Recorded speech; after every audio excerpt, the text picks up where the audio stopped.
furrow in the agri-regulatory system. Change is needed as Indian farmers face constraints, and as world agriculture will now rely on middle-income countries. The intense debates around the recently enacted farm laws have brought to light the issue of developing a sound regulatory framework to promote India's agricultural growth and in keeping pace with the changing times.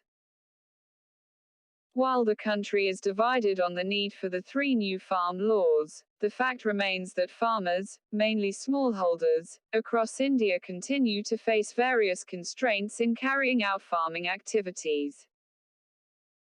They include constraints in accessing agricultural inputs, markets, finance, human resources, and information, which are critical for increasing farmers' competitiveness. Role for the government. The existing institutional setup that controls farm production often fails to ease these constraints.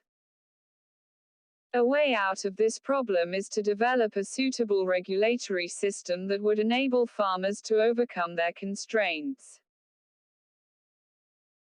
Governments can play a critical role in this regard by enacting laws and regulations that influence farmers' access to agricultural inputs, cost of production, farmers' participation in agricultural markets and value chains, the competitiveness of farmers, and private investment in the farming sector.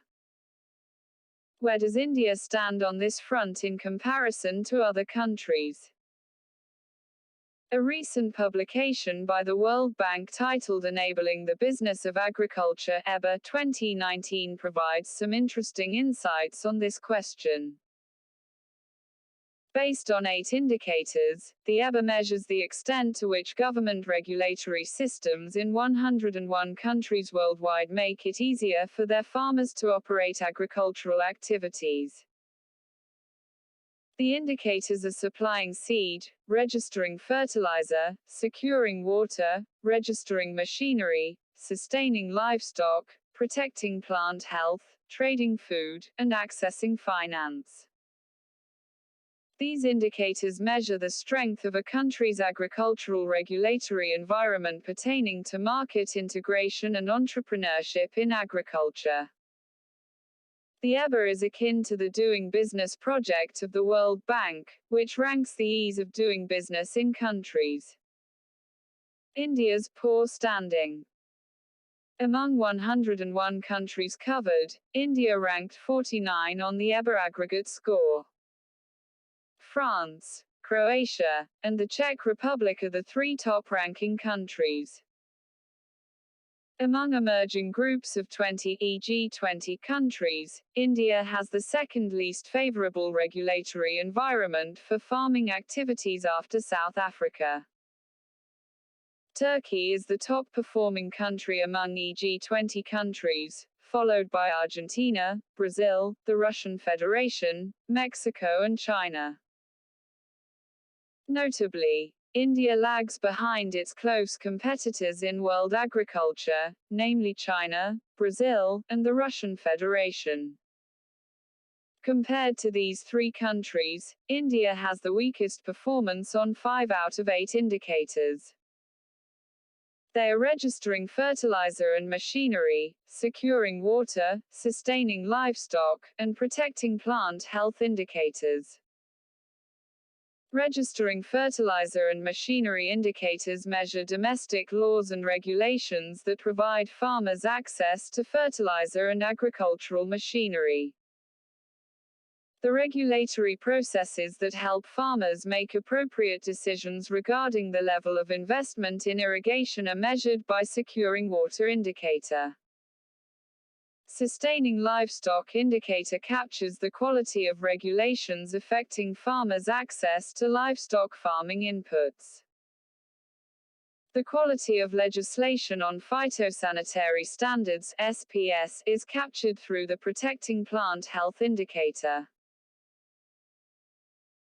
Inadequate access to quality agricultural inputs such as fertilizers, water, and mechanical power can cause productivity loss, higher cost of food production and uncertainty, and lower capacity of farmers to produce surpluses, adopt new plant varieties and accept new opportunities to improve their income.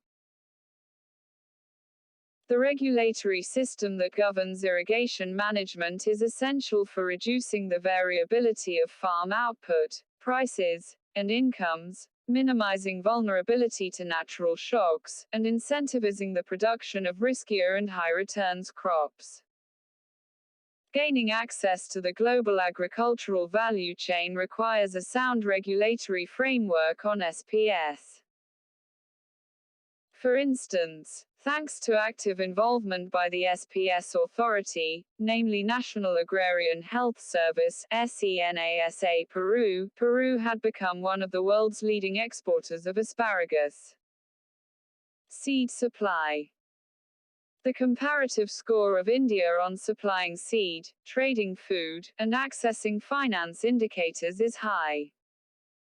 Supplying seed indicator evaluates laws and regulations that ensure timely release of seed to farmers. A robust seed supply system is required for improving yield and adopting new crop varieties.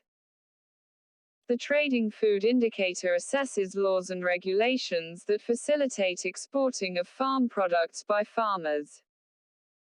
The regulatory framework on the use of warehouse receipts is assessed using accessing finance indicator.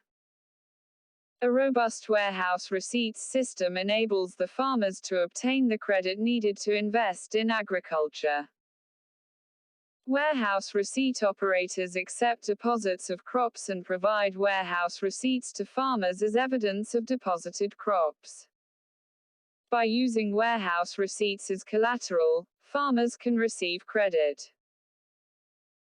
The EBA project results reveal that, compared to its close competitors, the strength of India's agricultural regulatory environment is weak on the whole and with respect to key performance indicators.